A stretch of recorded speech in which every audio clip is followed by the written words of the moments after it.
What's up, y'all? Welcome to Geek'd with Trey. We got a special guest on today. I didn't mean for that to rhyme. We got Dr. Patrick Crawford here, PhD, and we gonna be doing some checking in with him with some mental health questions. Welcome to my show, Doc. How are you? I'm fine. How are you doing, sir? It's I'm a doing pleasure. pretty good. It's a It's a pleasure pleasure to to have be you on your here. show. It's a pleasure to have you here. I like to see black excellence, and Thank you so you have always been that. Like you've always been a good role model growing up. He's my cousin, by the way. Growing up, whatever, you always been a good role model. You always definitely been a positive person, and you always much. definitely Appreciate it. have like tried to push us, all of us, by all the men in this family in the right direction. When you can. Hey, that's And I also feel like too we could also come and talk to you whenever we need to. Even though I feel like I haven't used that much to my advantage, but we definitely could, I feel like we definitely could have always come and talk to you. Like you were just definitely that chill cousin. absolutely, bro. I mean, at the end of the day, I enjoy what I do because I do what I enjoy. You know what I'm saying? So always, I don't want you to think that it's not open. Forget the letters. We family. Yeah. Okay, so speaking of what you do join, what is it exactly that you do? Okay. So technically, I'm a business owner. I have my own business. I've had it for over 20 years. It's called Crawford Consulting and Mental Health Services. Um, and so throughout the duration of my business, I provided services such as therapy, counseling, training, program development, behavioral assessments, one-to-one services for youth that are in the child welfare system. Um, I provide supervision, clinical supervision for psychologists, for social workers, for counselors. I've got an array of things. I've written some articles and some framework for operations within my agency, and I've done trainings across the country. Hmm. Okay. Very nice. Okay. All right. So one of the things that I like to talk about, and well, yeah, I do like to talk about, but also like to spread awareness is like mental health. So that's pretty much why I brought you on the show, like because this time of the year, whatever, we experience like a lot of mental health issues. Like it's the holidays. There's a lot of pressure on getting gifts. There's like a lot of drama at work. There's a lot of Mm. just a lot of things going on. So basically, I want to like venture out to you to see like what are some helpful tips and what are some things. So I mean, I guess in your own words, what is mental health? Okay, that's very interesting that you ask that because a lot of people, when they look at mental health, they look at they look at it from a stereotypical or negative standpoint because mental health is about being healthy mentally. But when people discuss mental health, it's really they start to dissolve it and they start to work towards mental illness, Hmm. meaning the negative or the dysfunctional aspects or the pathological aspects of a person's existence. And so ultimately, that's where they arrive at. But when you really want to talk about mental health, you really want to talk about the ability to stay mentally, physically, emotionally, and spiritually healthy.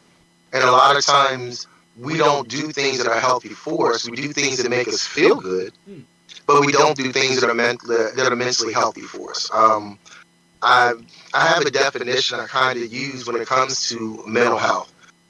It's the mental health is the constant pursuit of positive attitudes or areas in your life which maintain you living in your higher self. Hmm. Because that's what a mentally healthy person is.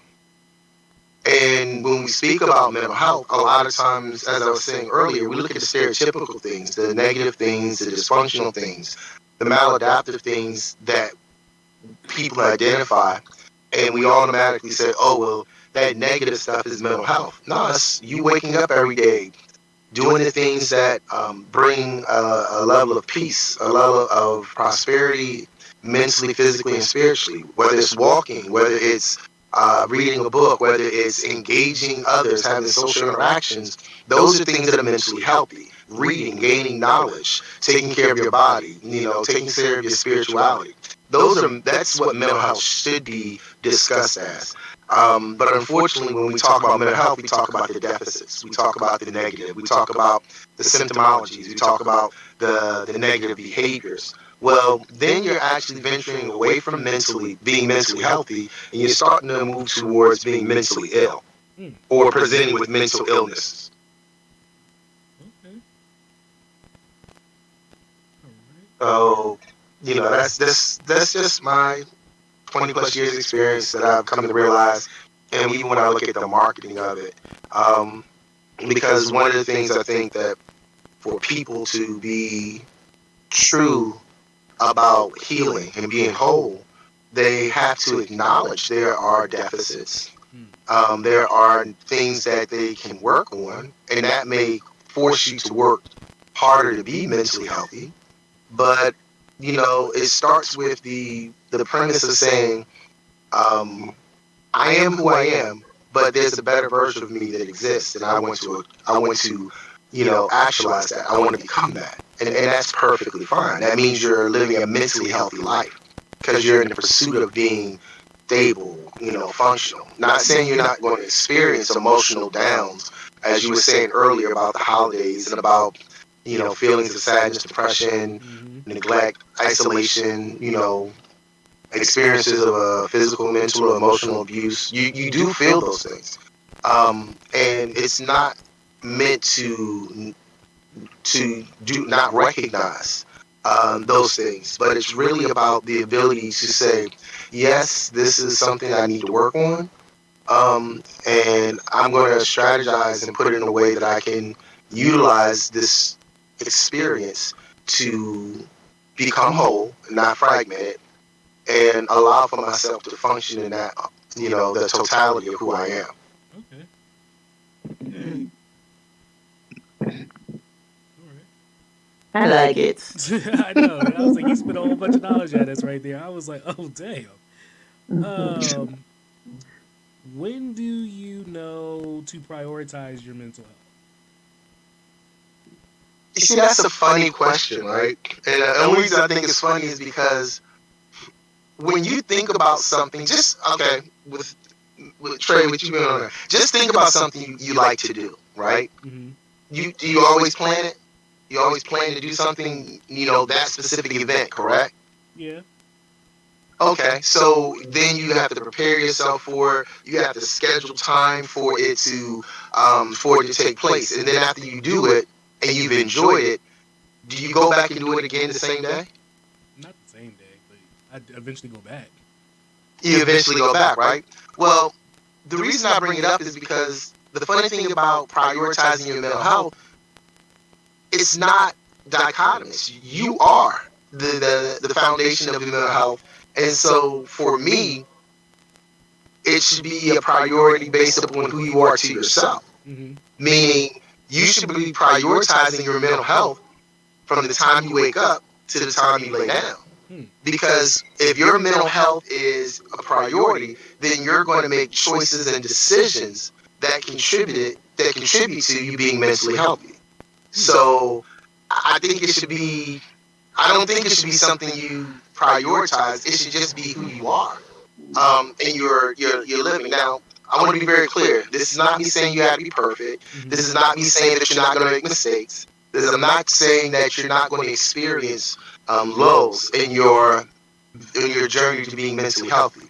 But what I'm saying is, if you can, you know, make it a part of who you are, then it becomes a natural process. Something you do as frequently as you brush your teeth when you wake up or wash your face when you're about to leave the house. It becomes a part of you. So it's already ingrained in you to make decisions based upon your mental health, as opposed to identifying, oh, let me make it a priority now. So what happens when things become, your priority shift? Hmm. Does that mean your mental health should suffer? Does that mean you gravitate and you move away from it because, at this time, work is more important than my mental health, or this relationship is more important than my mental health? So I just believe that it's it should be a priority all the time if we're going to use those words. Mm-hmm. But for me, I think it should be how you live your life, or Okay. how you try to live your life. So, because I also got questions, so like I sometimes I do a survey or whatever, and I get questions from people around the way. Um, so one of their questions was, hang on, and some of the stuff you kind of sort of already answered, but I guess we can be more a little bit more specific about these things.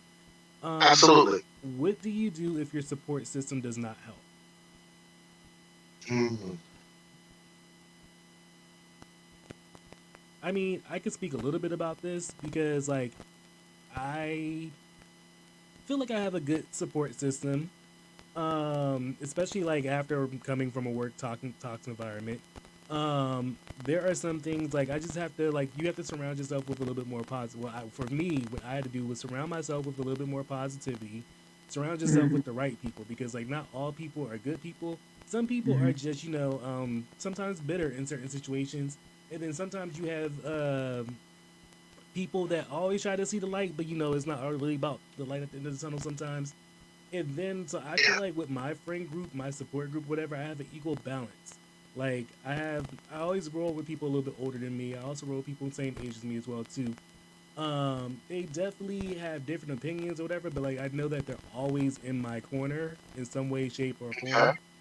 They almost kind of like pretty much have like that big sister vibe as well too.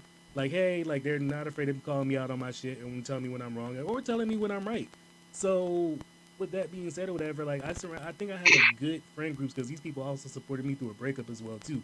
So like you just I think you just have to surround yourself with the right people. Don't you can't not all people is good for people. Sometimes there's people that you just hang out with.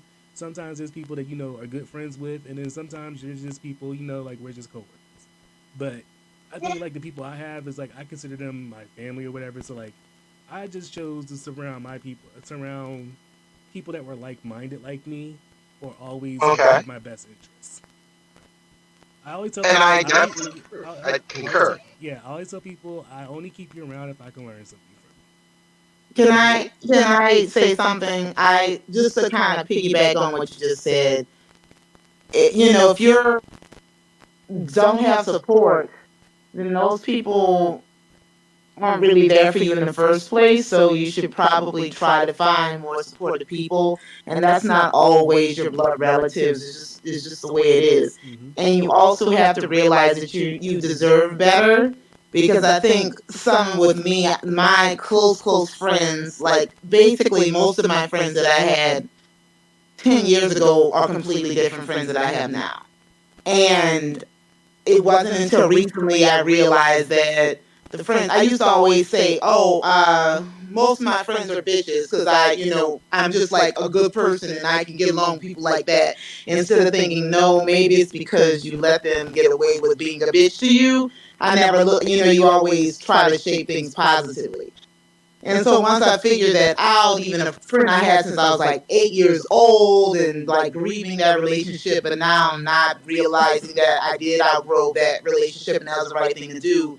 And thinking about the friends I have now and how no matter what happens, I can tell them. And if it's something positive, I never have to say, oh, I'm going to keep this from them because I think they're going to be jealous or they're going to feel like I'm bragging or it's none of that. Like positive or negative, we're just here for each other, and it really doesn't matter. If you want to brag, you can brag. If you want to self deprecate, you can self deprecate. Whatever you need, you can just be your fucking self, and that's new Mm-hmm. for me.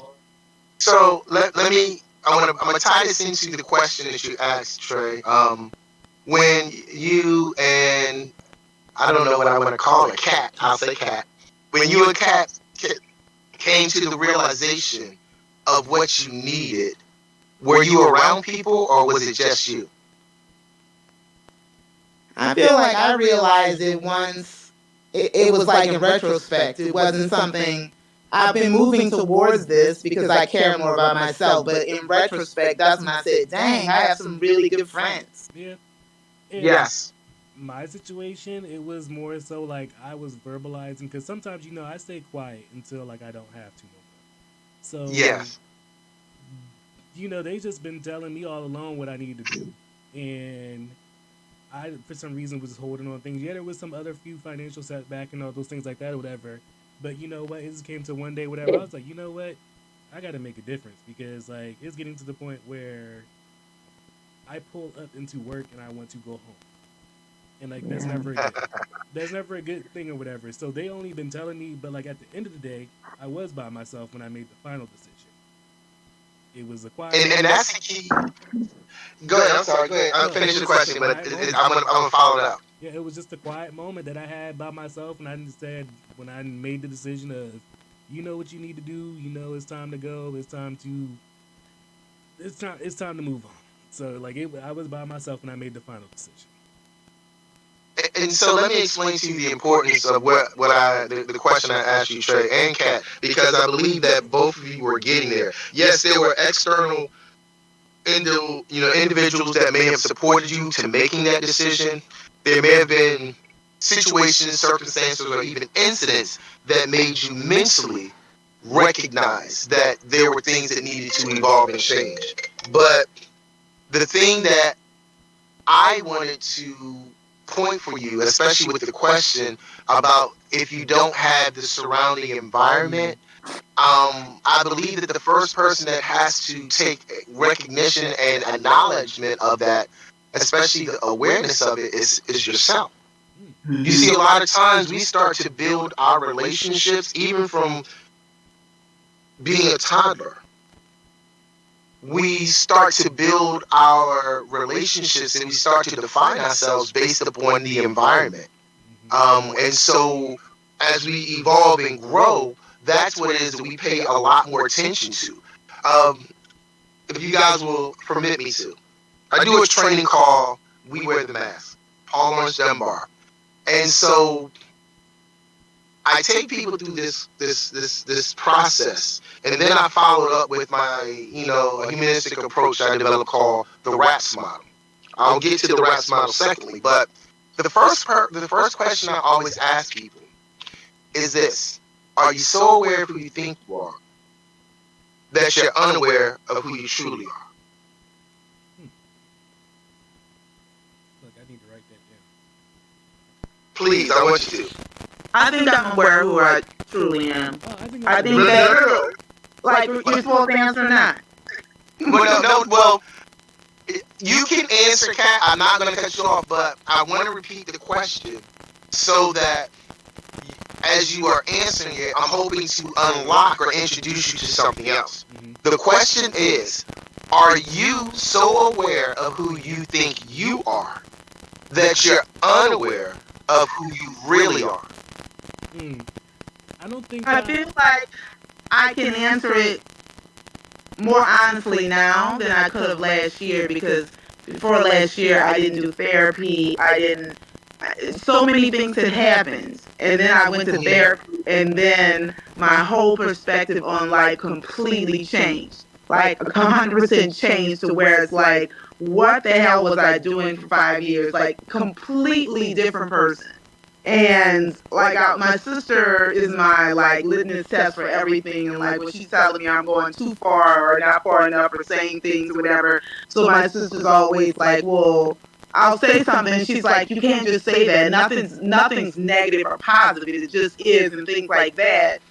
And now I understand all of those things better. So I think before, and I think we always grow. So the answer might be that you can't answer it this way. Mm-hmm. But I know we always grow. But I'm saying that on an almost semi daily basis, I remember something that I felt a year ago that was totally just seen through the eyes of a depressed person versus what I think about it now. Like I'm grateful for this on a daily basis. So that's why I answer that so quickly. And I want to be very clear. I appreciate that answer. And Trey, I want to give you an opportunity, but I want to speak to what Kat was saying. Mm-hmm.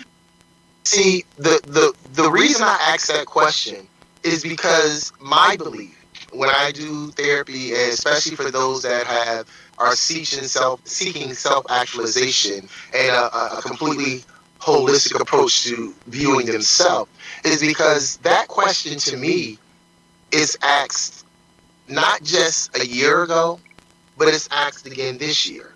And it's asked again next year. And it's asked again 6 months from now. Because I believe that as we are on the journey of being mentally healthy, you have to be able to ask yourself when other people can't ask you the true questions that are suppressed inside of you that you may be afraid to Mm-hmm. actually acknowledge. Because change comes about when we acknowledge that there is something that is off. If you cut your hand today, would you just let it bleed? Mm-mm. You're going to get some water. You're going to put some cold water on it, depending on how deep it is. You're going to wrap it and put pressure on it. You might put a little bastard tracing on it and, make sure that it's not too, and you may go get a tetanus shot because if it was a nail or a knife or something, you would go through the process of being able to take care of that injury.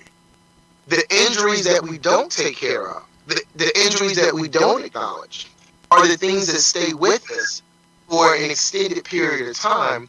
And if we don't revisit that situation in order to get insight to its occurrence, and then we evolve and grow from it, then we never change. If you broke a bone in your body and you never knew it was broke, would you go to the hospital to get it fixed? No, you're not going to do anything unless it causes you a discomfort. And Mm-hmm. that's the reactive approach that we have. So the reason I present that particular question is because depending on where you are as a person, the journey doesn't stop, not because you're not resolving a previous situation, it's because you're still living life. My motto at my company is healing life through the experience of living. Mm-hmm. And so people sometimes get stuck in a certain area of their life and they're unwilling to look at it. They're unwilling to realize that this is who I think I am, but who I really am because I have actual knowledge and I have an actual awareness of who I truly am, then I'm not going to mask. I'm going to mask it so others don't see it. And then when I'm masking it for others not to see it, it becomes so natural for me to mask it. I mask it to myself that way. And so because I function that way, well, it, I become so good at wearing the mask that I continue to put mask on to present to others, not realizing that at some stage of my life and my development, I'm going to have to take my mask off. And then when am I going to be accepting of who I truly see myself as? Or am I going to use the observation motivate me to do something different? So I gave you that information just to give you a little bit about the training it is, but it's also about the therapeutic journey because once we get information, then it becomes something we have to do something with.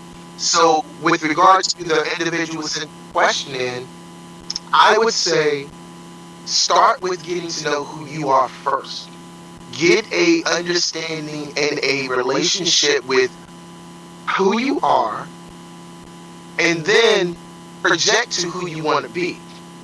And then once you start to see that, then you can start making decisions about what you need to accomplish it with a professional. I hope it's someone that's really skilled at it, to accompany you on that journey because they will be able to assist your process of building healthy relationships, reliable relationships, because they will be predicated on who you are as an individual. And so that's the reason why I would say it's okay not to have those resources because sometimes those resources or those people around you can lead you astray. We all know those times when we Mm-hmm. had those peers that influenced us and led us astray. So sometimes I believe that it's just as important to not have the resources or not have those family supports because they may not be in a place that you are actually trying to move in your life. Hmm. And that starts with you. True. Mm-hmm. So to answer the question, yes, today I do know who I am, and I'm very unapologetic for it. A year and a half ago, I would say, up until a year and a half ago, I didn't know who I was because I was in a toxic relationship. Um, So I felt like I adapted and coped to that situation as well too. What did you say? You said something very specific. Like, damn. So I meant to write it down. But anyway, I didn't know who I was. I lost myself. I feel like I lost myself as a person as a whole. Um, up until a year ago, and then I would say like within the last year, I really know who I am, and I'm actually 100% comfortable being by myself. I'm very comfortable going Mm-hmm. out to dinner by myself. I'm very comfortable of at home, being home by myself. I'm very comfortable that I know I'm a homebody, and this go around even like looking for a relation, not even looking for a relationship. When the next relationship, brings this opportunity to me or whatever, like I've been very picky up until now. Like because I know who I am, and I'm just like, no, this isn't gonna work. And I see red flags before I like people even toss it. So I'm just like, nope, it's not gonna work. Nope, nope. I already know your game. It's not. That's not what I'm looking for. And I'm not even sad about like still being single right now. Like I'm cool being by myself until the right person presents himself to me, or I present myself to them. Um, so yeah, Okay. I was like up until now. Yeah, I know who I am now. But I was lost. I'm a man enough to be admit it. I was lost, and especially with the person I was, they influenced me, like you said. That's what the word was. They influenced me, guided me in the wrong way. Pretty Mm-hmm. much pulled me away from who I wasn't, and I was just like, okay. But at the same time, it's just like I'm kind of glad that did happen because like now I was able to get to where the point where I am today. Like even over the summer, like this is the second season of my show. Even over the summer, I became a business owner. I wasn't moving in that Okay. direction. I wasn't doing any of that. So hey, that loss and I did nothing but turn that pain into my work, my craft now. And Creativity. and even with that being said, so like I said, with that being said, I was in a bad place. So I had my therapist. I was going with my therapist, and she is a good therapist. And she also lives in Maryland. Excellent. She also Excellent. she also lives in Maryland. Okay. And Tell me about them Maryland therapists, huh? look, she lives in Maryland or whatever. I would shout her out, but I want to right now because I want to put her Mm-hmm. business out there. But even some toxic things I was going through with work, whatever, and she saw it roaring inside me, and she talked me through it. We worked through a plan or whatever, and she told me basically, "Hey, you have come to a fork in the road." And I was just like, "Okay." She was like, "No, you have come to a fork in the road where it's time for you to choose." She said, "And you need to choose yourself, where you need to choose to, continue to be miserable." And she said, but there's something brewing inside of you.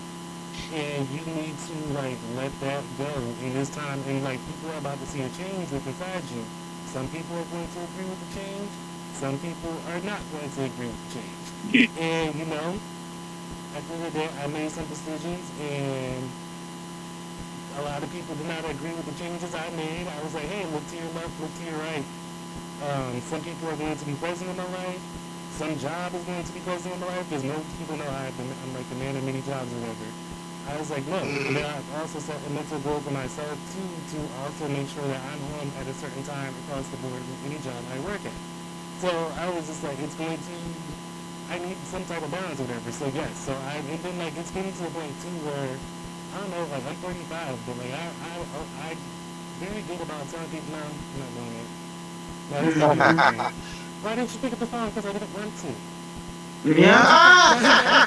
Why didn't you do this? Because Because that's no. so freeing. It's so freeing to just say that. Like, you don't have to lie or anything. Like, there's no rule you have to lie to be nice. No, you could just say, I didn't feel like it, and that's okay.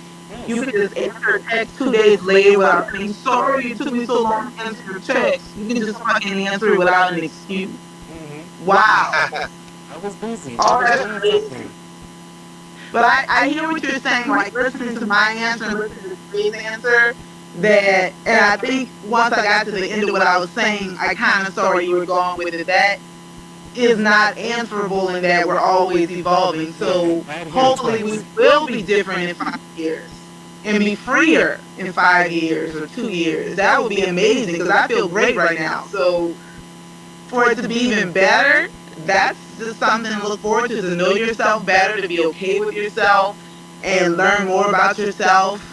I'm like game on to that. So I have learned that like agree. I love my friends that I have. Like I feel like they're family. I definitely keep my family closer. I definitely try to make more times with my spend more time with my boys, and like like hey, like we need to get in the kitchen together, or hey, y'all need to make like we need to do a little phone consultation on the phone once a week, whatever. Even though I get y'all like every other week or whatever, like we need to be like a little bit more Hmm. active and like they know what we do and what we don't do, or like I just like or just getting like I don't feel like talking to neighbors or whatever. Like hey, no, bye, keep it moving, keep Yep. it going, or whatever. And then even like with this show, I'm starting to be a little bit more recognizable now. So there were some things I actually had to like because I went on a break at the end of the year after my birthday, Uh-huh. and I put out some network fillers and stuff like that, whatever. Then people started responding, whatever. So I had to come back to work just a little bit early because I had to do a couple interviews. But that was good. But hey, I Yeah. at work I found some new castmates, I found some new members to come on my show.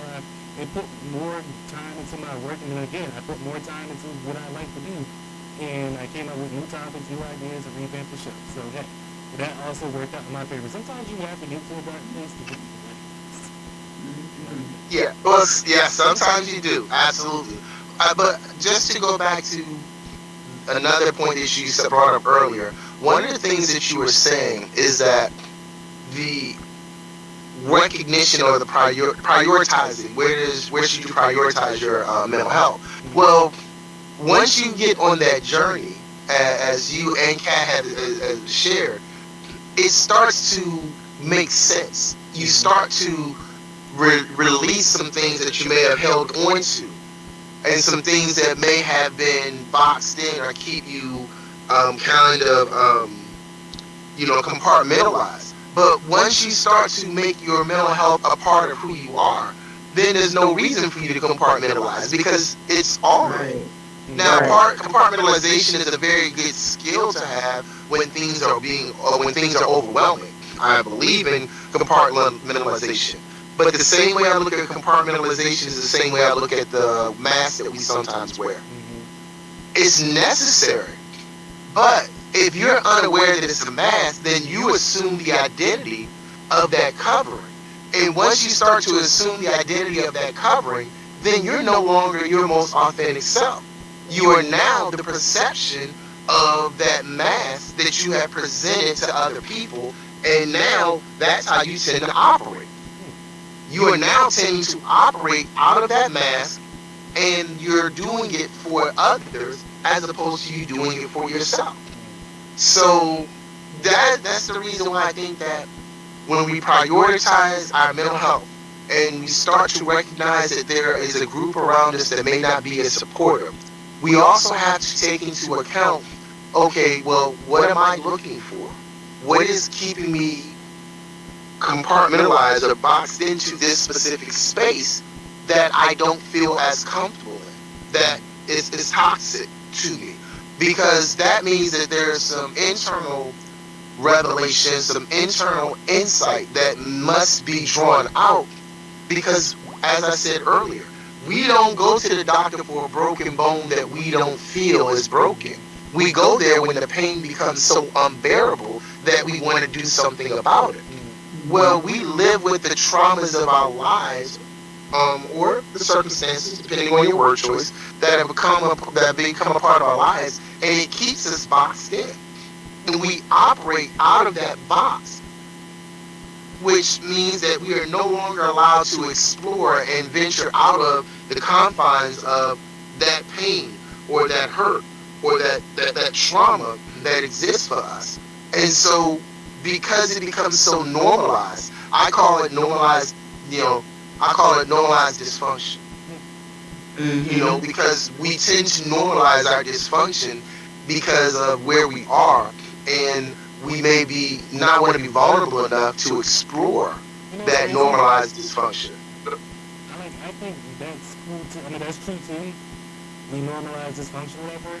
like our dysfunctions, but also I think we start to like get to a point like where you think other people's dysfunctions become normalized as well too. Hmm. It's That's almost like the where toxic. that goes back to being around people that are Mm, not don't have your best interest in mind or whatever, and listening to them, and then they steer you the wrong way, like what we were talking about earlier. mm, That's what we do. All I'm gonna say is shout out to my cousin Ashley Renee. She has a song called Box. It's about what we were just talking about. mm, Society puts you in a box, Mm. and even though you don't agree with it, you kind of stay within the confines of that box because you feel like if you do something different, you're going to be viewed as weird, or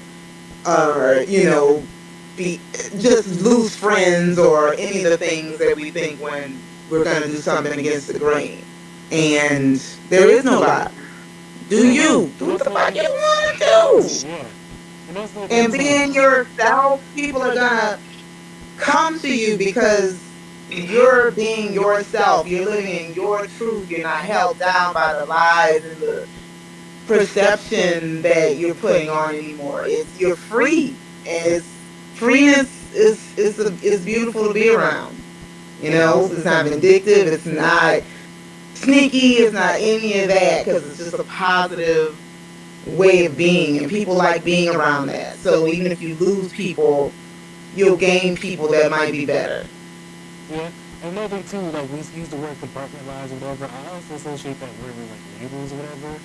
And then I've also Hmm. found out that I don't like really having labels, and I don't like to be confined. Like Right. Mhm. my resume is now long enough to like I can do what I do for a living as well too, but also I can create a whole nother resume as well too to explore my entrepreneurship. So and then like this is just opening up more doors and opportunities for me as well too.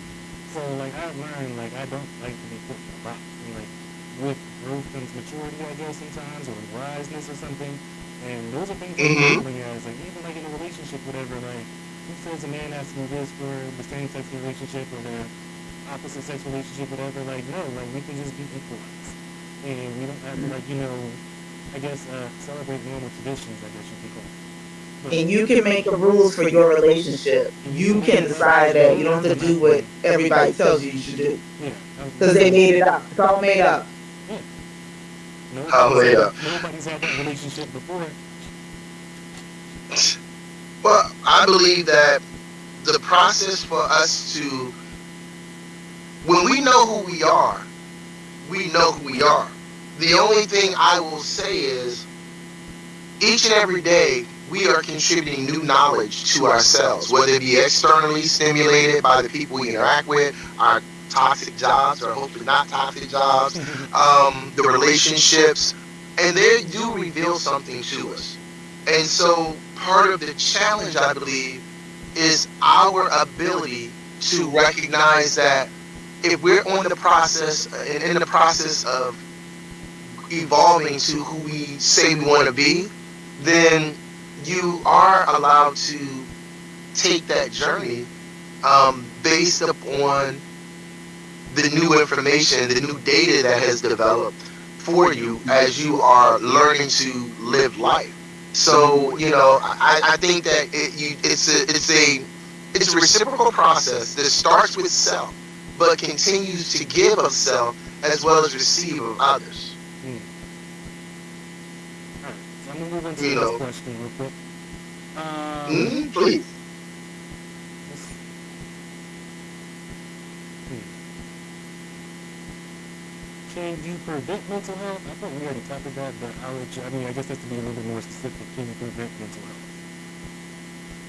I don't think a person would want to prevent mental health. I think a person would want to prevent or to reduce the possibility of being mentally ill. Mm-hmm.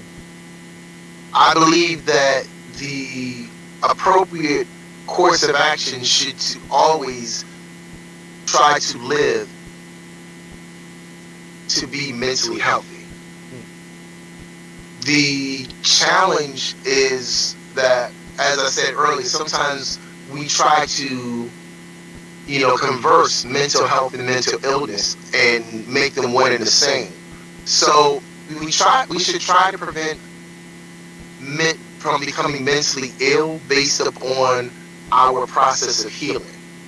Um, there's that's the part that I think that people struggle with, because a lot of times people don't even know when they're dealing with mental illness.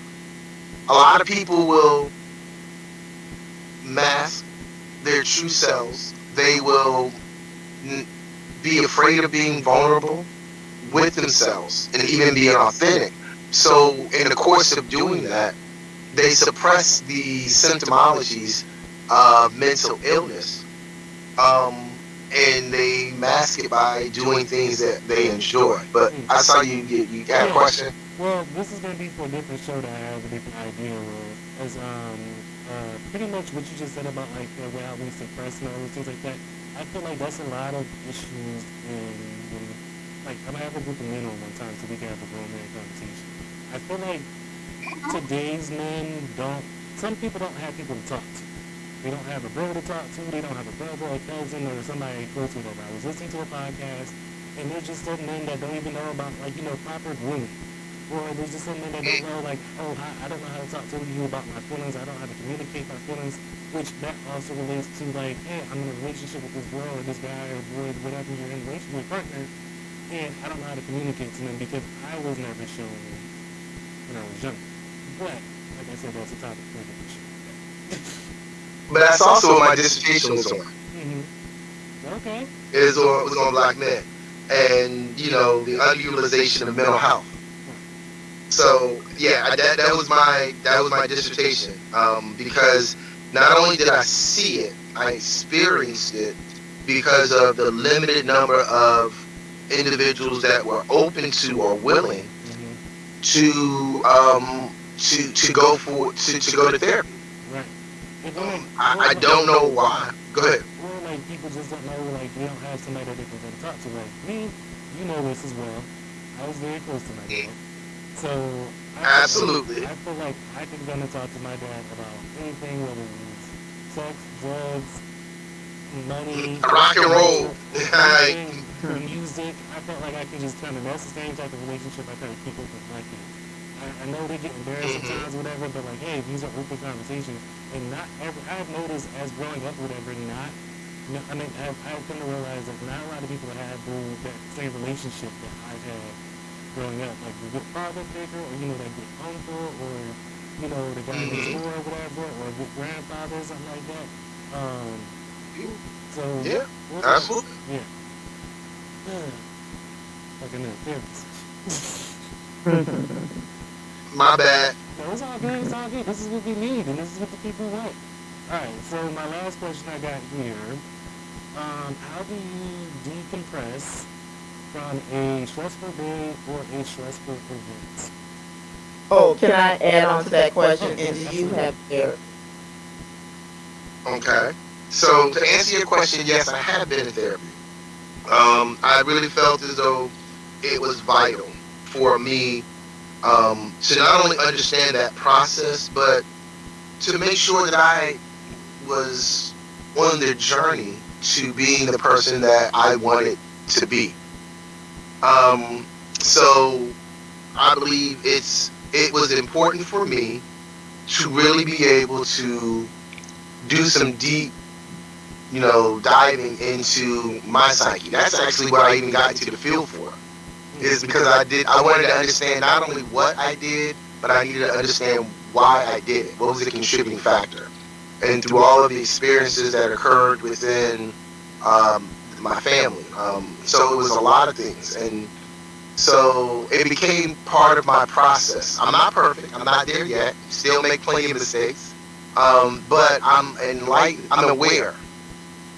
And I'm seeking the insight that is necessary for me to continue to evolve and grow. That's the reason why I went to get my bachelor's, my master's, my PhD. That's the reason why I do try to teach. I teach. This is the reason why I do attend continuing education units, because I feel like I need to continue to evolve and grow.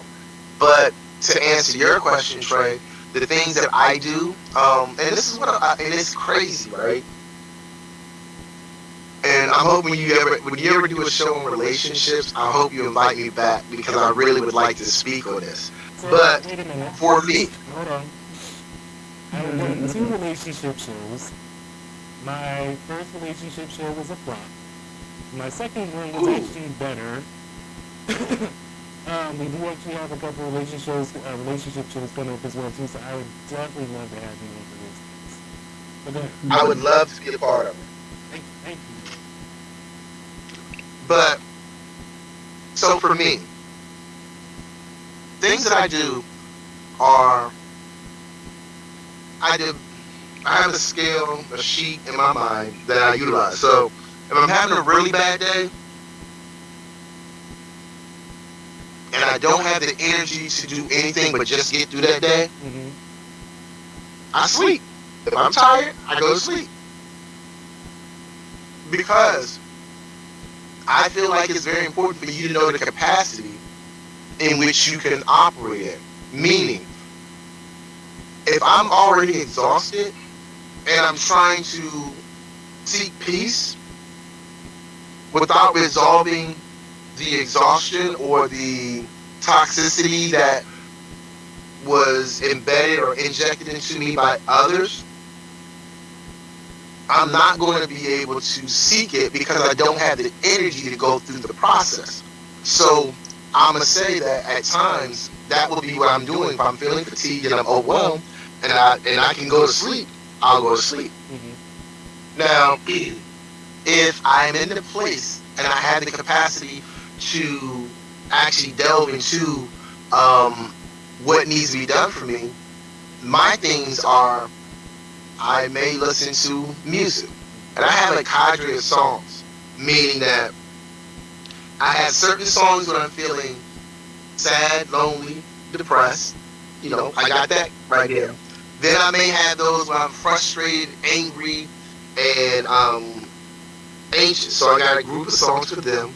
And then I may have another group of songs over here that I tie into that have something to do with some other feelings or emotions that I may have. Right. So I try to use those as a way for me to center myself. One of the other things that I do, and I'll share with you, is very simple. I take a deep breath, I hold it, I close my eyes, and the only thing I think about is just breathing.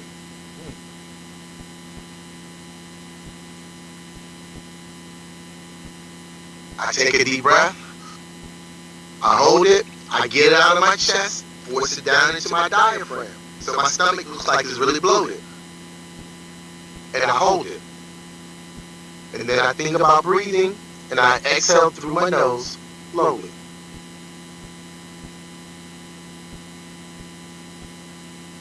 I do that repeatedly because I have to remember the most important thing about life. So wait, before you answer that, do the air still stay there? I know when I can't exhale walk through my nose. I was like, I I can't exhale walk through around the with a nose. bubble. No, I exhale through my nose, but I do that because I need to focus on the most important thing in life at that moment. Mm. And it forces everything else, whatever's going on, is forced out. Because you know what the most important thing about life is? Waking up the next day? Breathing. True. And if I don't breathe, I'm not going to live. So when I focus and I take control, you know there's an autonomous thing where voluntary, involuntary breathing we do, right? Sometimes we won't pay attention to it and we're just breathing naturally. So when I feel like I need to regain control, I take control of it. And I take a deep breath, I hold it, and then I exhale slowly because I want to feel like I'm in charge again. There are a lot of things that we're not in charge of, but we can take control over, breathing. And so when I take control of my breathing and I determine where that breath is going to be, how long it's going to last, and I just focus on that, I take back control. And once I take back control through my breathing, then I can pick and choose what to do with the information that comes in. It makes it to my consciousness. After I do my deep breathing and my mind is clear, then the next thing I do is I get out my old trusty phone, go to my notes section, and whatever pops in my head, I'm like, hold up, that's something I need to explore. And I'll type it in there. And then if it's something else that pops in after that, oh, that's something I need to explore. Let me put that in there. So once I regain control, I become the filter that allows for me to determine what I consciously put energy and effort towards. Because then that feeling of helplessness, that feeling of inadequacy, that feeling of being imbalanced, all of that rolls away because I have determined that at the time, the priority for me is breathing. And so once I regain that control, then I'm free to make a choice about what I do next. And I don't have to allow for something that's external to influence my decision because now I've taken control of my decision. Now I'm the one who's actually doing something. So that's what I tend to do as a way for me to decompress. I have music. Sometimes I may go for a walk with the dog, although sometimes I feel like he's walking me. That's a joke, not really. I don't even walk him on a leash anymore. Sometimes I will shoot some baskets. Sometimes I will, go to my breathing. Sometimes I'll watch a TV show. I never have anything, but I have a string of things that I can do because not all of them will work every single time. So if we only have one and that doesn't work, then we start to be compromised because of external thoughts and external presentations that may be presented to us. I might go get this bottle of alcohol, or get something to sip on. And I'm not saying there's anything wrong with the good libation. Let me be very, very clear. You know what I'm saying? I love my old fashions. I love my old fashions. Well, so I have two things before we wrap this up with this part of the show, because we're gonna keep on rolling and then we're gonna get to some other mental health things that's been going on around the world. First of all, you need to walk your dog on a leash. That's not cool. I knew you was gonna say that. That's not cool. Second of all, we have actually a lot of things in common. I thought because I come home and I want to be depressed. I listen to music. Sometimes I just like to sit in silence. Most of the time, I would just spend time on TikTok or whatever and just scroll and scroll and scroll until I fall asleep. My other thing is I would just come home and go to sleep if I'm really that depressed or anything like that. Or I go for walks. Or I just go outside and talk to people and try to talk out my day and try to reprocess stuff. But yeah, definitely walk your dog on a leash. That's not safe. Those are my two things. So speaking of, so it wouldn't be a Geek'd with Trey show if we don't get into like little ratchets because we got all serious on this show. But that's okay because you can turn this, this not a negative. You can turn this positive into more even positive or looking at other insights and other people. There's a situation going around with Cat Williams. He's out here spilling he's spilling all the tea. Ain't nobody safe. Steve Harvey ain't safe. Kevin Hart ain't safe. Lucas ain't safe. Some of these men have responded. Some of them have not responded. He basically went on Club Shay Shay or whatever and exposed the industry. Sorry. So I wanted to get y'all insight on some things because this has been crazy. I don't know if y'all watched the full 2-hour interview. 2 hours and 46 minutes. Sure did. And then the response had come out. Ludacris has responded in the song, which is the diss track. Wasn't really that diss track. In my opinion, it wasn't that big of a diss track.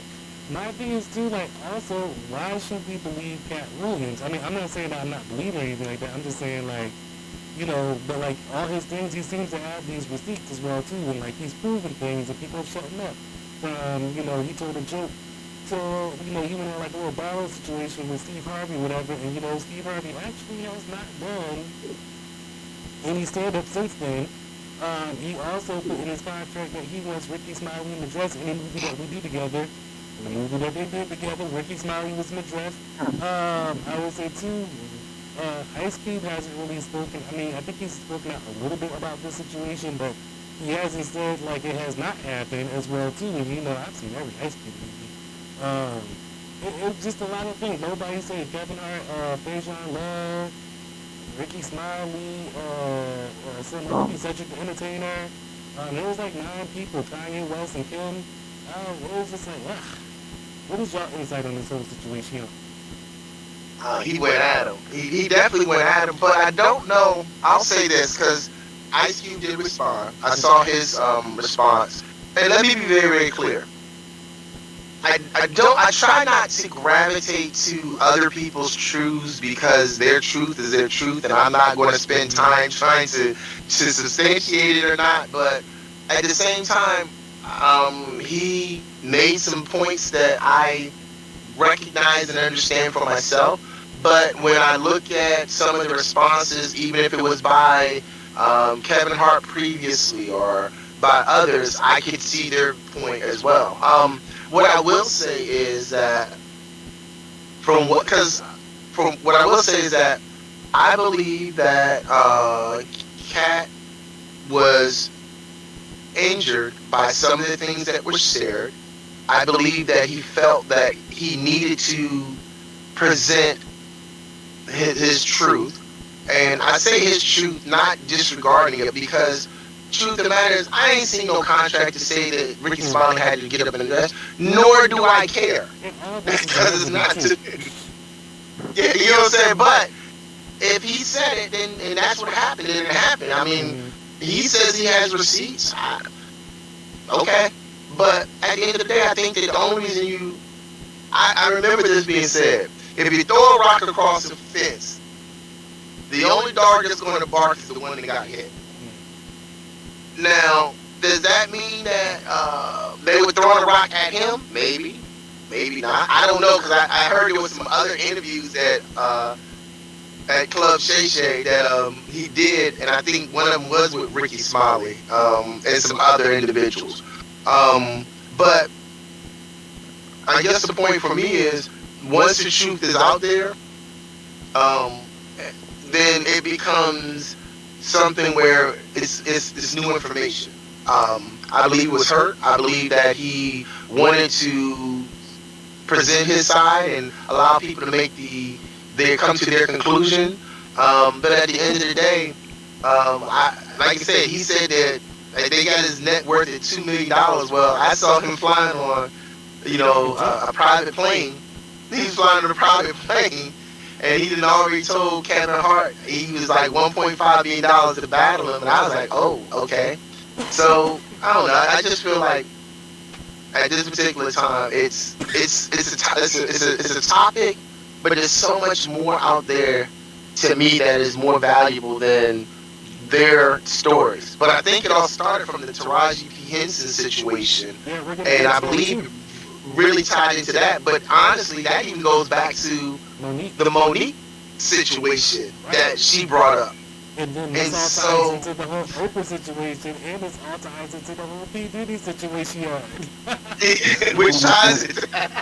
Yes, it does. Into each other. It's like everybody's being exposed, and like, so, okay, you said, let's bring it back. So Monique was she's been trying to expose people in the industry for years. Like Oprah. Yes. And other people as well, too. My boy, Tyler Perry. She always be coming for him. But yo, I will say, Tyler, it was in an interview that Taraji said herself that Tyler was the first person to pay her when she finally saw a difference in an increase in her pay. Increase in her, yeah. Yes, that didn't mean it was a good amount. It was a very probably big still amount. undercutting. It was a big amount. It was the first time she ever received anything like that. I'm just saying. She's saying that, but everybody else is saying the opposite. I mean, So either he selects who he's gonna pay a good price for, or he has been paid so poorly that whatever he gave her, she thinks that's a lot of money. I mean, it could. Well, he paid Cicely. He didn't pay Cicely Tyson $1 million for her role. $1 for her one little role. Yes, for her one little role. So he paid Taraji like a decent amount, and then because he had already heard her story about like how she wasn't getting paid and all this stuff like that, and what she was responsible for and all the things like that, allegedly.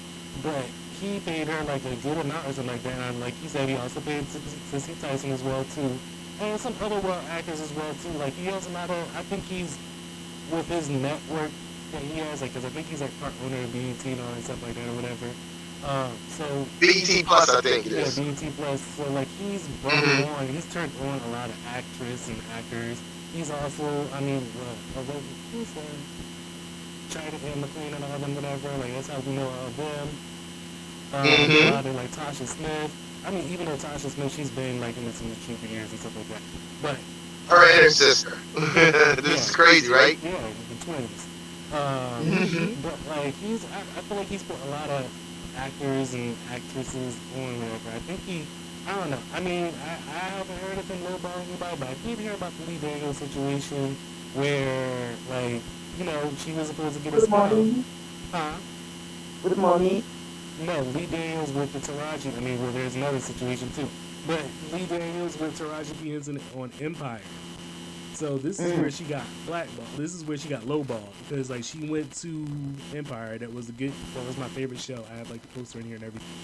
Um, she was that was like a 5 year show or whatever. So her character was so popular or whatever that she needed to get like pretty much her own spinoff show. That did not happen.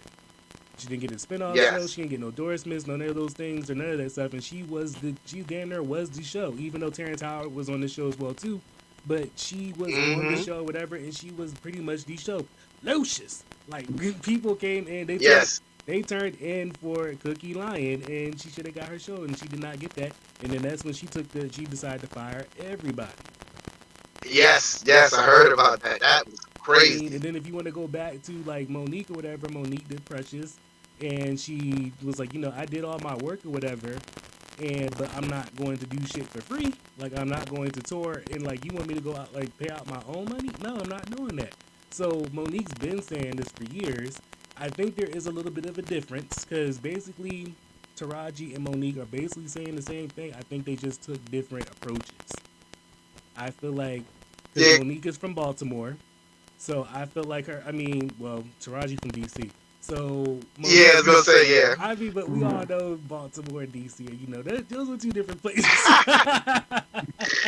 True that. The streets be True that. talking. Those are Baltimore is its own little.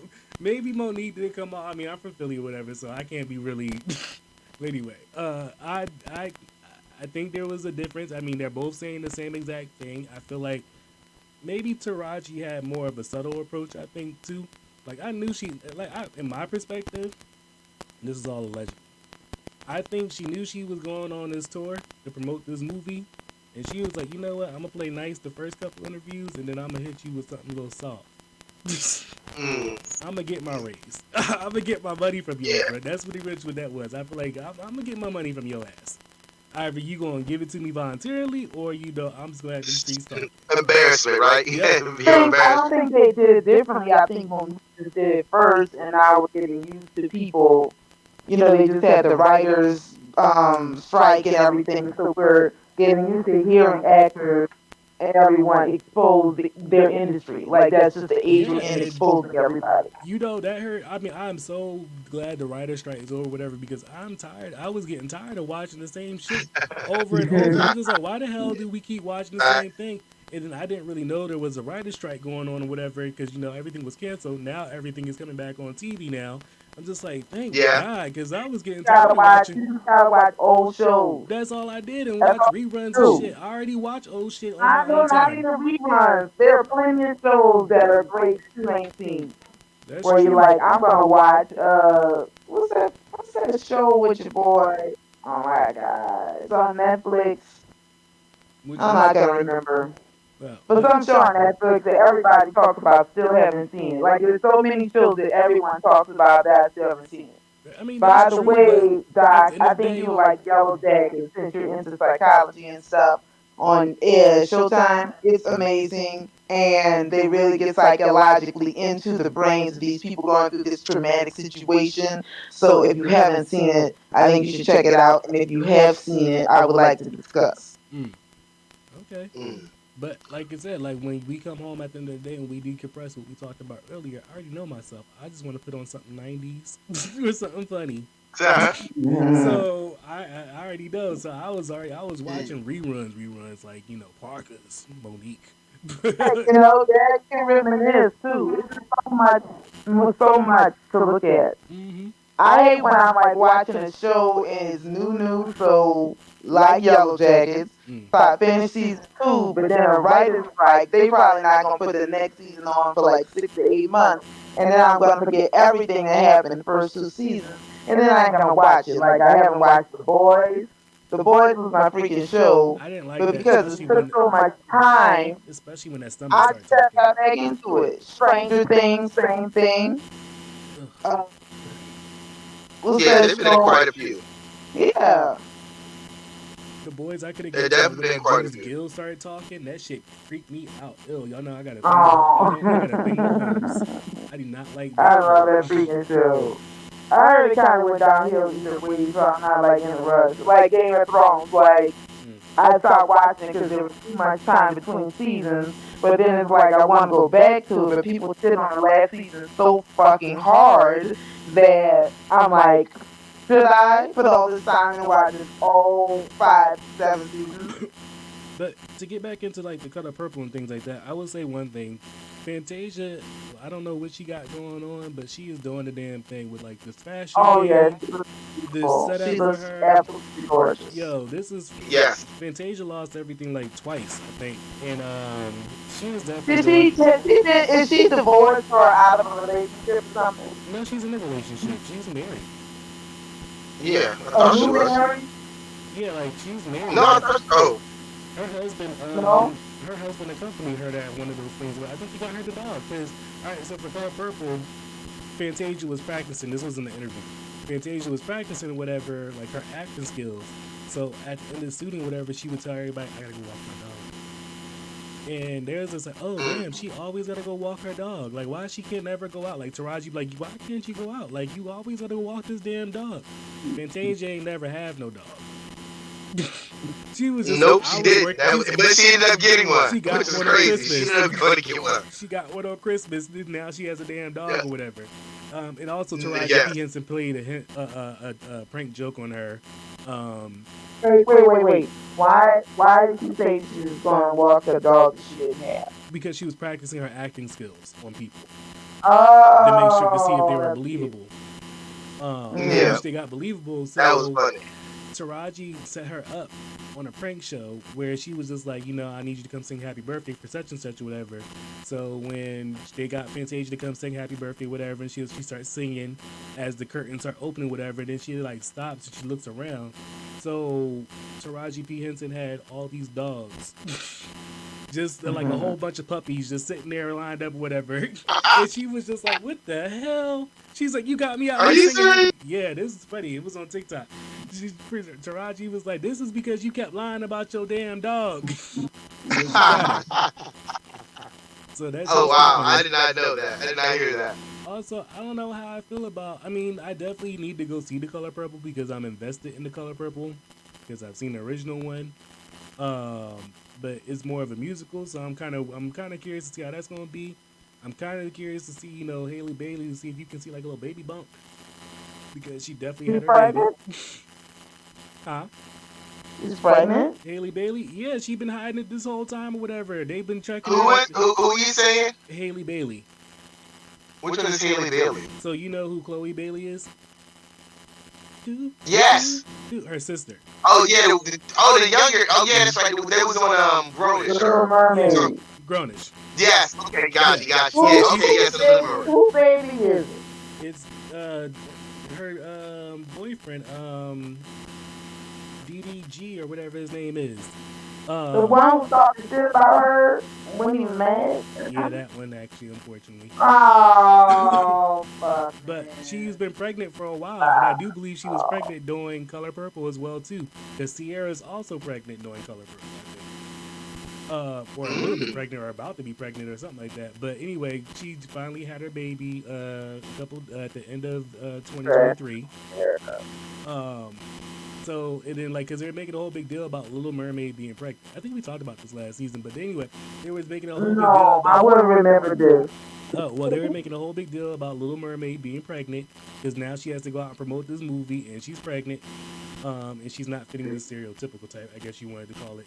But no, she's been doing a really good job hiding everything. Like she was on the Jimmy Kimmel show and like this poofy black dress or whatever you can't really see. She went to the VMAs. She had that nice long red dress or whatever. You could.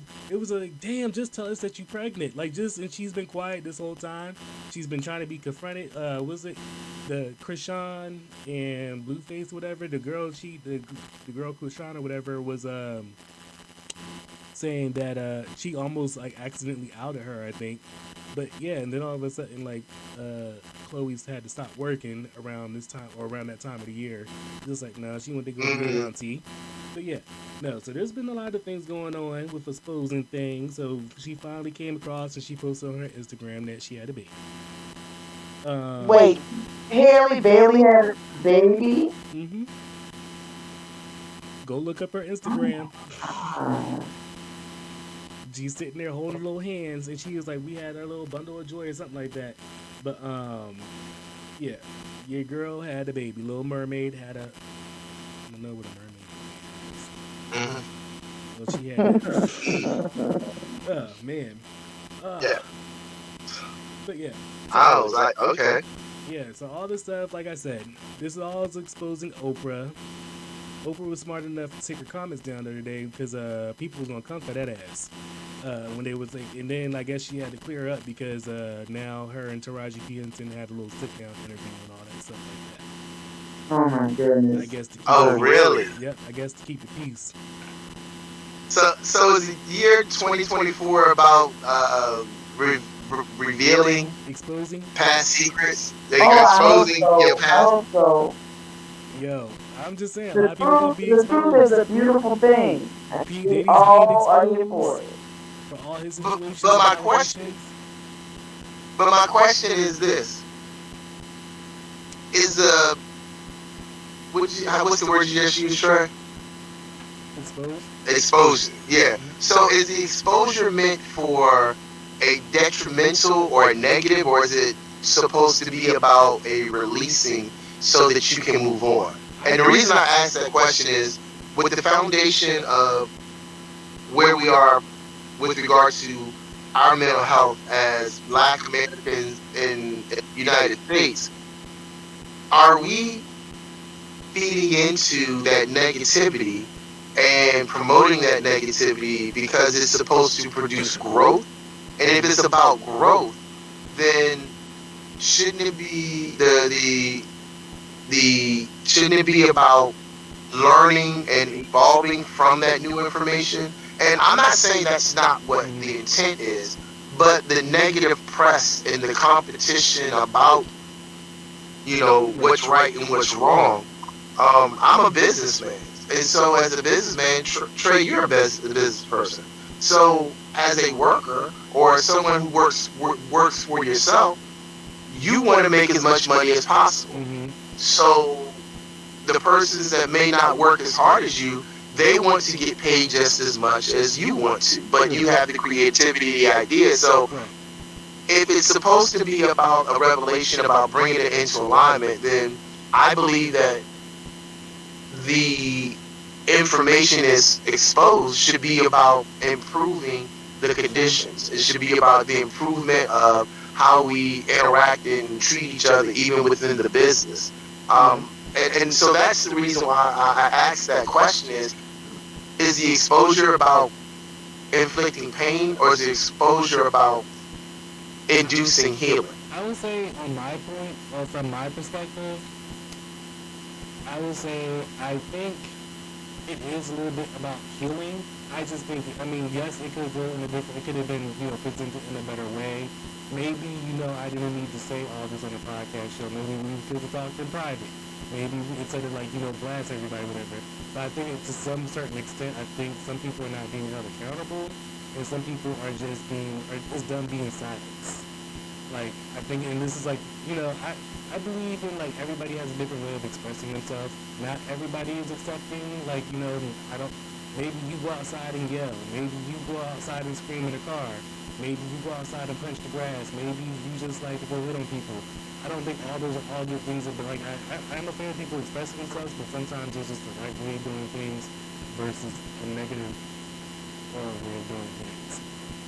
I think that I think that we're looking at this, or y'all are looking at it in a way that we're not exposing people that did something wrong and can talk to their friends and family and realize how they were wrong and change their lives. We're talking about people that are like Hitlers, a bunch of Hitlers, Yeah. child molesting, pedophile. I know that means the same thing. Hitlers. So that's not the same category as people living and learning. No, we should not be canceling people and destroying their lives because they made one mistake. It has gone way, way too far. People use it as a tool against other people. It is a terrible time to be living in. But it's also a great time to be living in because we can learn all the secrets of Hollywood and all these things, things that you always wanted to know, and people are talking about this shit because it's really happening, The and streets are talking. it's very interesting. Shit's getting real. The streets talking. I didn't do these things. You did these things. So if you're ashamed to them, that doesn't mean it didn't happen. So it may not even mean that I don't like you anymore. Yeah, I But mean, I I feel like just a lot of know, people these I last. know, I feel like these I last. just know you a little bit better. Yeah, I feel like these last couple of years, people have been exposed. Like, I think we've talked about this too before. The whole Playboy Mansion situation. Oh my God! Yes, Trey. Oh, When oh, you were oh, going wait a on minute. What about it, happened? Doc, So, I'm like, all right, I'll give you a little this he's story. saying this, but all I'm thinking about is Hugh Hefner as you're talking about should the people be left to learn from what they've done or blah blah Hold on, blah. hold I'm on. like, Hugh Hefner is a Hitler. Let me do a He little is. recap. Let me do a little recap. So Oh, sorry. this documentary is on on Hulu. You can go and look at it. It's called the Playboy Documentaries or something like that, or Untold Stories or something like that on Hulu. Basically, it gives you the secrets of what happened behind the Playboy Mansion. These people were silenced for a long time. So Hugh Hefner, the idea of the Playboy Mansion was of women being free and being able to express themselves. Yes, part of that Okay. was true, and that's real. You know, we saw people in outfit, where we saw the ladies in outfits, the bunnies, and they all looked like they were here living this happy-go-lucky life. Behind the scenes, they were not living a such happy-go-lucky life.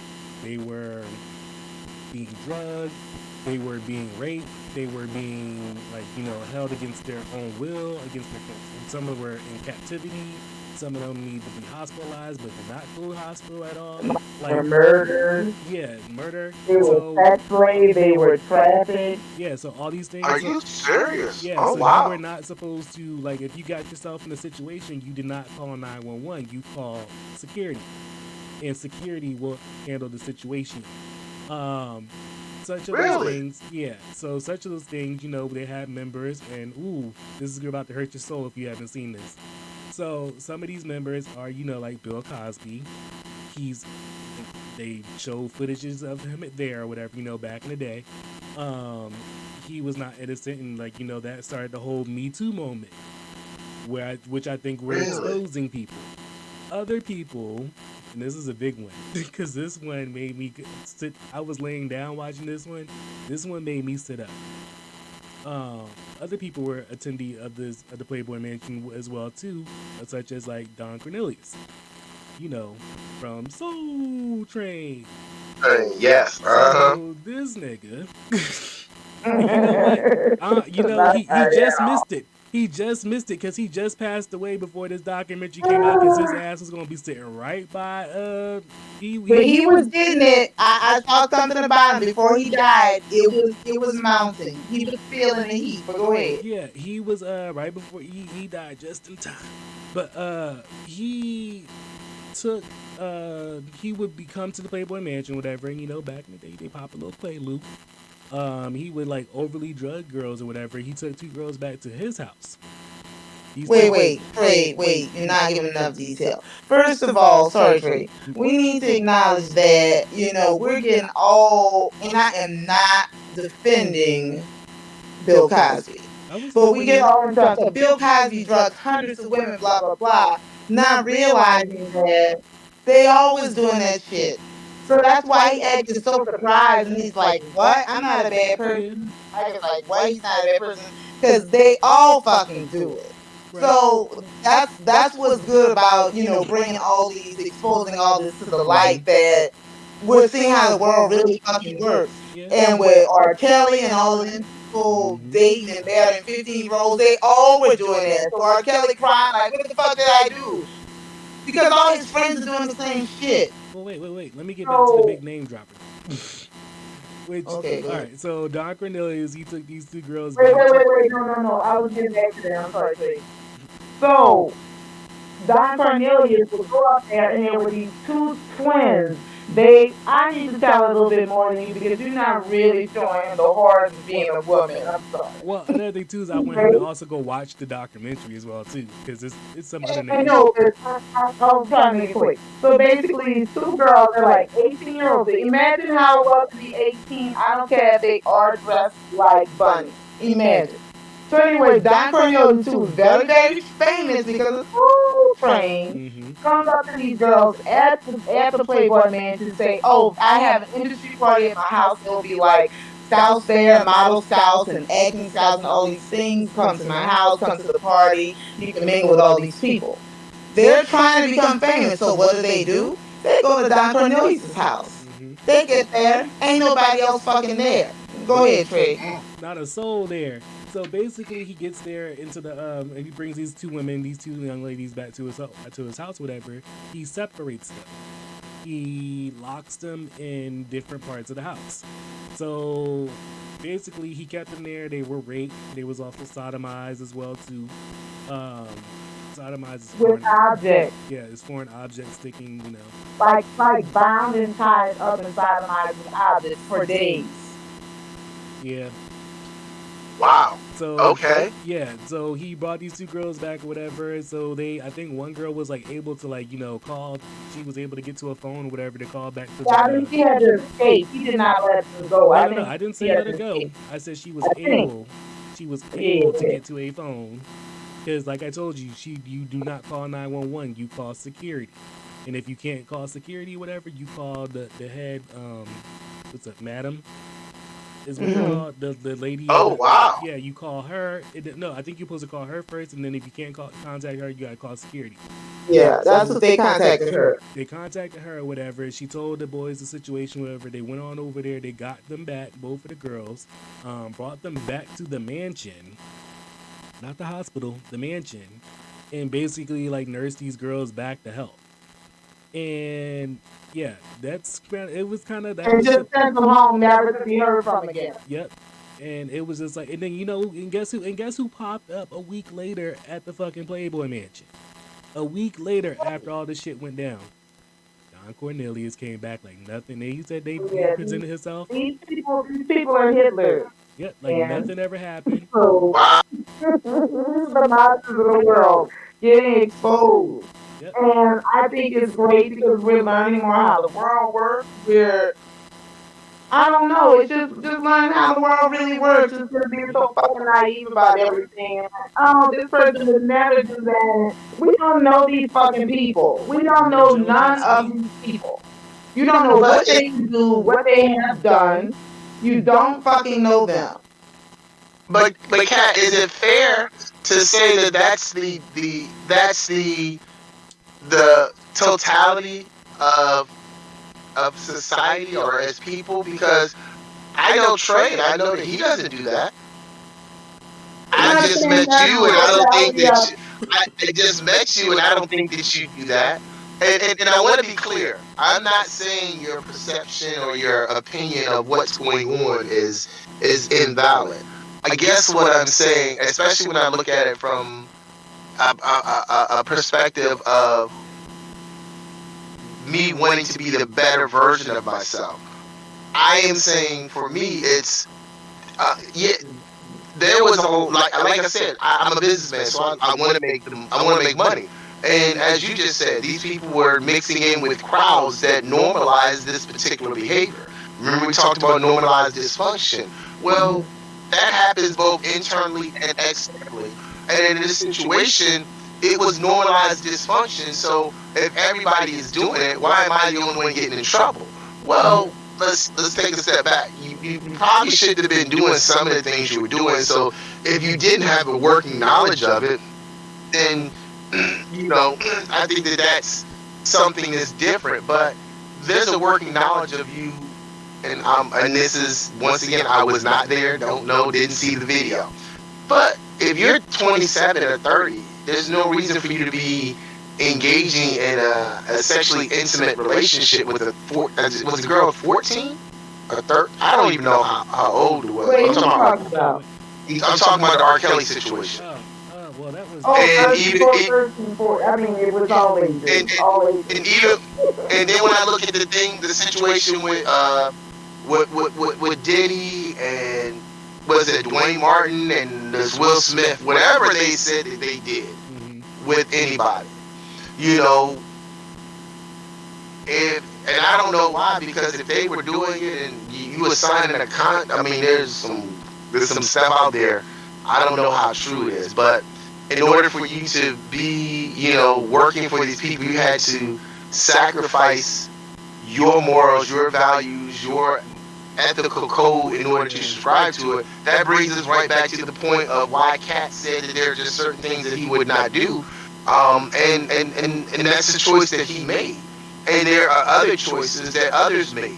Mm-hmm. Was it wrong? Was it wrong, right or wrong? At that moment, I don't know if a person who made that decision with the information they had, they may not consider it wrong. They may reflect back and say, oh, that was a bad decision. That's not what I should have done.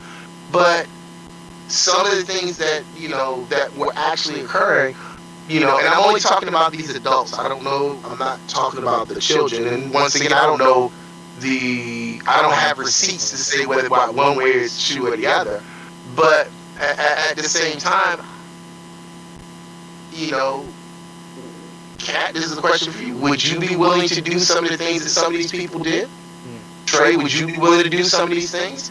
And I'm not one to judge you. What I do, I do that I'm so myself. ready to answer that question. Wait, let me answer Yes. first because you're gonna be long. Would I do some of these things? Yes, and some of those things I would have done for free. But I mean, if we talking perspectives, if we talking legalities and things like that, yes.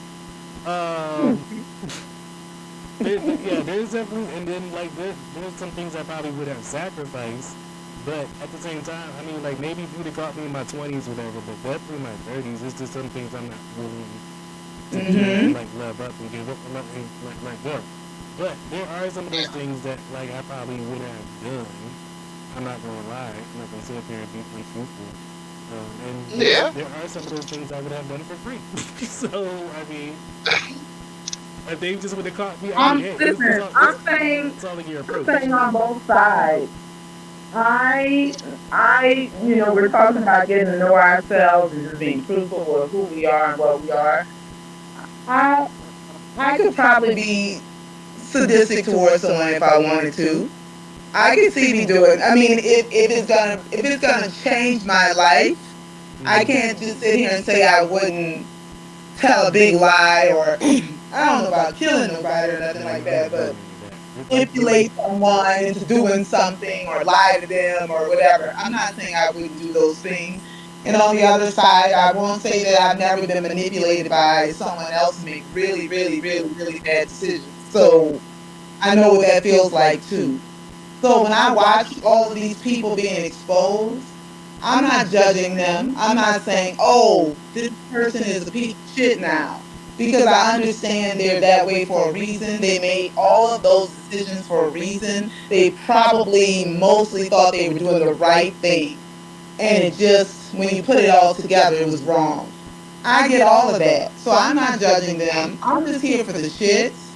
And it is entertaining and it's interesting. And we're just learning more about a different side of humanity, which is Hollywood and all these industries. And then like some of them Yeah. got some Now, truth to it. Like the streets been talking for years about Diddy, about how he goes on these Diddy Right. And like parties. all these mysteries are just like, what? We And didn't it's have just an like answer. people are Oh my exposing him, and it's just like, like I said in the previous show, whatever. Like he has said some things about Biggie, he has said some things about Tupac, and he said some things about Suge, and all those things have happened. I will say, Yeah. eventually, and all this stuff is all allegedly too. So yes. it's, I mean, it's just allegedly and coincident, but because like all those things, and there's just some things I want to like ask, like I want to ask Mace, like, hey, what do you know? I want to He ask knows like a Faith lot. Evans, what do you know? I want to ask Lil Kim, what do you know? Ooh, she know a lot. J Lo, what you know? But Cause you've see, been quiet. J-Lo knows a whole oh lot. wow. Yeah, But J I Lo been guess A my quiet. thing whole though is this lot. though.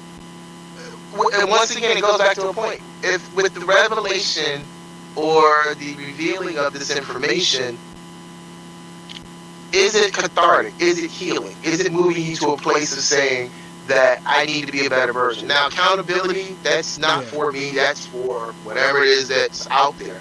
But with regard to your disclosure, when you are carrying, remember when we were talking about the mask earlier in the first section? I was telling you sometimes we mask ourselves and then we assume that identity for other people. When you are revealing yourself, based upon your awareness and based upon how you see yourself. Is that the purpose of this information so that you can heal? Right. Because I believe that if we are talking from a standpoint of just providing information and it's not improving the individual that we are, then I don't necessarily believe that the information should be put out there because it's not really about evoking change and growth. To me, more so growth and healing. Yeah. It's just out there to further separate and to cause us to fall on one side or the other. And I struggle with that at my age because I believe that we should be moving to a place where we can heal together as a community, as a people, Right. and That's really why I prepare always say ourselves for the smile. growth. I agree with Huh? you. Where I finally think I get what you're really saying. For me, learning these truths about all these people has helped me to grow because I have lived my life in a very like direct way. I grew up in a cult, as I tell everyone. And so I saw life a certain way for a very, very, very, very long time. And so that rug was pulled out from under me. And like in the last 5 to 7 years, all these rugs have been pulled out. So every time one gets pulled out, it reveals this truth. And although it's difficult to see your favorite people who you love, be exposed as Hitlers, it's the truth. This is the truth. And if truth, as Cat Williams says, is what's important to you, then the truth is the truth. It's just the truth. So So it's like it's not to be. I'm not hurt by it. I'm not happy about it. Certain people I'm happy about their downfall. I ain't gonna lie. I can be petty. But for the most part, I'm just watching it, and this is just the fucking truth. And these people I know are this way for a reason, and the people before them were that way because of a reason. So I'm not looking at them like they're monsters, all of them. Some of them are Hitlers, and some of them are, Some so circumstance, I'll say this real quick, because happenstance. I don't think so. This is like what I also brought up to last show or whatever about how I'm not really a big casting fan at all. I mean, I know a couple of songs like Me and You and whatever other songs he did for Stuff It Up. Wait, can I say one more thing? I Mhm. have no idea who this girl is. I was wondering why they were just calling her Cassie and she didn't have no last name. You know And who I Cassie realized, is? oh She no, that's just a stage name like Madonna. I know nothing about this poor girl. And it's because of Diddy. It's not my fault. Go yeah, ahead. no, but you know Oh, who Cassie is. hello, She's Cassie. I heard yeah, of that name. yeah, because she has a video with Nicki Minaj. She's in a couple. She's the lead girl in a couple of Diddy's videos or whatever that he did. Like when you see her, you can be like, "Damn, that's Cassie, the girl that shaved her head off, the side of her head off first." Oh, I've seen her plenty Yeah, and because of she all this bullshit. and I think she's in Step It Up 1, 2, 3 or whatever, like the one of the remakes or whatever. But anyway, I'm not Okay. really a huge fan of hers or whatever. She has like a couple catchy songs, but I think that in a way, like this is what I talk about, like people like regaining her power and stuff like that. That's why I say I don't think it was about the money for her, even though they settled over the weekend. But with that came growth. in her bank account. But I will say, like, that's why I said I think it was more of a power move. Like, hey, motherfucker, like, you keep pushing me, and I'm going to expose you. And like, yes, I did this. I put a little dollar sign on this, whatever, just to show you, like, I ain't no punk ass. But here's the thing, like I kind of hate that we looked at it that way. The question is not about why she did it. The thing is, this is what has happened. Well, yeah, The but way this is I look at it, it doesn't matter why she did it. yeah. And part of the reason we probably all can agree she did it is because she wanted the truth out there. This Well, person acts like he's such a good person well, and that's what a God I was more so fearing getting to his and question though, because he great was and all this shit, and it's a total BS. He is a fucking Hitler. And you're sitting at home watching this shit and him getting richer and richer and everyone's loving him. And he's a monster and he hurts people all the fucking time. So part of it might be, I don't want to hurt anyone anymore because I'm still going through this shit. I'm going to expose him. right. But I was So more some so of it getting is to that. his For that question. person, it is cathartic. Well, wait. And then it might be cathartic for you because you went through something similar and you became stronger because this person you admire went through the same thing and they came through on the other side. So, in truth, only positive shit can happen. Well, right. Well, I That's was what I more think. so getting to his question though. He said, Oh, "Does sorry. any of that, like, was there any like growth or any healing or any of that for that?" So I think with that came like, hey, Cassie was showing like, hey, I'm no longer afraid of you anymore. I am ready to set the truth free, which is her truth is her truth. Yeah, I Yeah. put a little dollar amount on this, whatever, and I had a banging ass attorney look at all this stuff, whatever. So I left this open just in case I need to come back for some more shit. So, Okay. the way Yes. her legal document is, whatever. And I think because she's now married and she has a family. So that's why I said Oh, I think okay. that's what she's like telling, like, and he's trying to be a little bit more controlling over her, even though she's married and has a family. All this is allegedly. This is all what I think, judging from the stuff, judging from the evidence I have seen. And he's like, I think he's trying to still control her, or like, some way, shape, or form, or whatever. And she was like, "Boom, got your ass, motherfucker.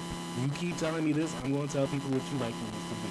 From the trafficking, from you sticking things up the booty hole, allegedly, from you doing this, from all the parties that you have thrown, nigga. I kept an inventory. Yes, you drugged me and all this stuff like that, allegedly, but and all those things that made me do some embarrassing things, or whatever. But I'm willing to show my embarrassment as well too, as I expose you." And yeah, it was like $39 million or whatever it was, whatever. And he signed it off, whatever. I think that was just the beginning. That's what I was trying to bring my point across last week.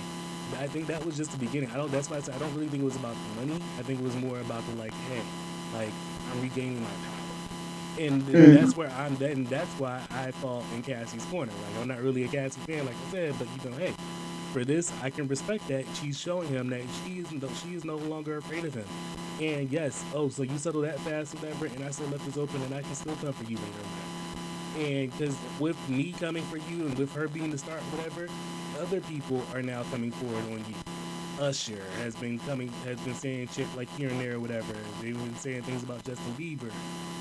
Other people that have been, 50 Cent been trying to tell us for years about A lot of people have. yeah, a lot of people. And then like there was a situation allegedly that I heard too that somebody, one of the homeboys came over to Mace's house or whatever, and it was like a Mace that like Mace was at Puffy's house or whatever, and he like walked in and he was just like, oh, I gotta take a piss or something like that. I think it was Cameron. He walked in to go take a piss. He was like, yo, why you got a dildo like on the sink or whatever? And he was just like, that's just Puffs or whatever. Like that's just what he do. I'm just here, and he was just like, hey, like this just look a little weird or whatever. It's like people have been talking for years of exposing Puff and whatever, and I think things are coming. And the sad thing about this is he's bringing other people down with him, like Oprah, like But Roland J.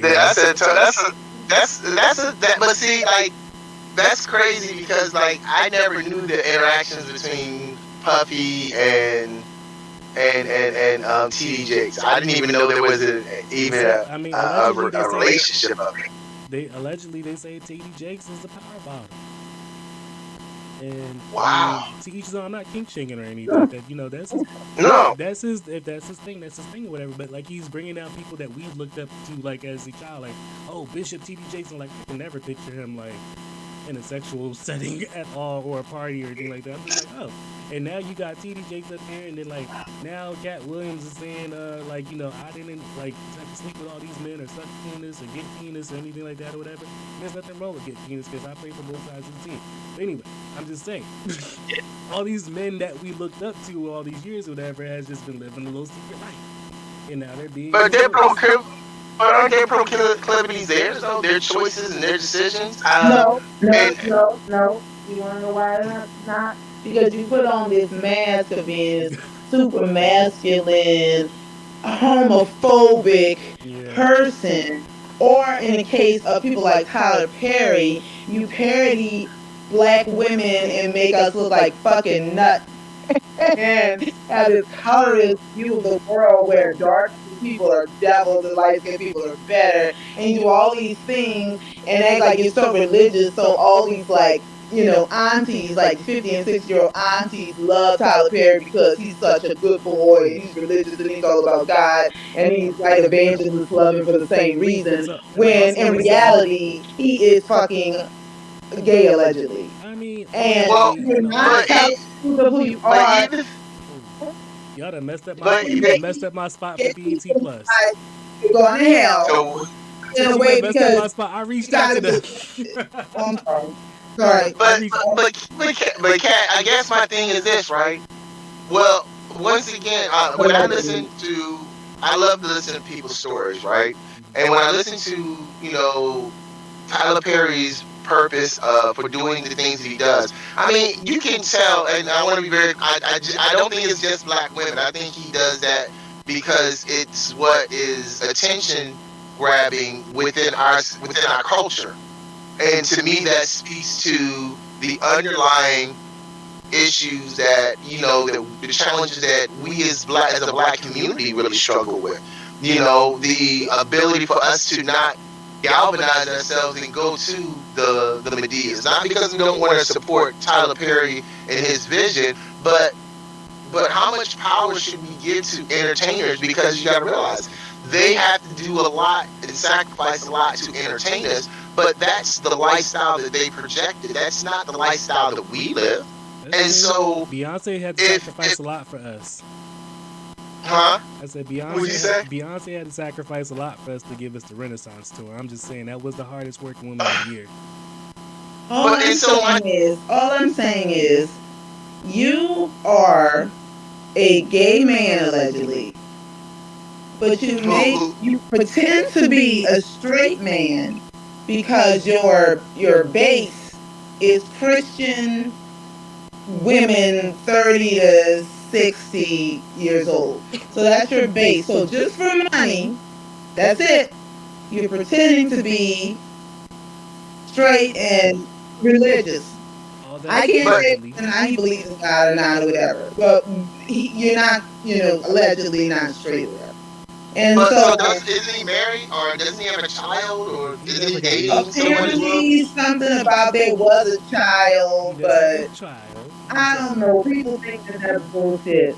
And he could have a You child. saying she Who was a knows? beard? You saying she a beard? No, There's something about a beard. I don't know I if think he he has was a child, dating. This is but all allegedly. He was dating a young lady or whatever. They had a child together. mm, They are no longer together. I forgot his baby's name, but the baby kind of looks just like him. And all this is allegedly. And I will say, I think you guys have I think my opportunity for BET Plus is now came to an end because I did reach out to them, and he owns BET Plus, so I will be looking at TV One now to go and take a look someplace. Oh man, but I mean, hey, maybe he likes this and see that I'm not afraid. But anyway, so we gonna no. I assure you he's an egomaniac. I assure you. Go ahead though. uh, but no, but like I said, I'm gonna say this real quick, and then we're gonna wrap things up. All these things here are just our opinions. We don't condone any violence. Everything is allegedly. Everything is All these definitely people are allegedly. great people. We love them all, and they're great. I mean, I don't love all these people because I don't really They're know great. them. They're Trey. They're great. They are great, especially Beyonce. I love her. But Nobody's Hitler but Hitler. I mean, that's a fact. True. I would say definitely be sure to catch my shows at 5 p.m. on Fridays. I have definitely set a time for it. You can reach me at on all social media platforms such as YouTube. Here on this platform, you can definitely reach me at He is Trey times two on TikTok. Check out my TikTok. Sometimes I have high thoughts. I didn't mean for that to rhyme. Look at me, right? Dr. Patrick, I would like to thank you for coming in, Thank you. especially and checking in with us. I definitely want to have you on more shows. Do you have any social media that you want to share with us? Actually, I do have a social media, but I use that for my commentary. I don't necessarily Mhm. try to get people to come see me. I do have a TikTok. It's Licensed to Heal. Mhm. It's on TikTok, and Dr. P Crawford is what I use on Instagram, because I feel that part of the reason I mean, people can come through and they can talk to me, put quotes, things like that in there, because I really feel the value and the importance of those things. So yeah, those are my two social media. Obviously, well, Facebook is more about just family, for Yeah, real. That's just understood. about family. But yeah, so those are the two main social media things that I utilize. It's TikTok, License to Heal, and then there's also like I said, Instagram, Dr. P Crawford. All right. So with that being said, definitely you guys can also leave comments for him as well too, or you guys can email your comments, or you can, if you know me personally, you can text me your comments, or text somebody that you know to the show, whatever. With that being said, thanks for checking in with us. Good night. Good night, peace, bruh. I'll talk to you soon. All right.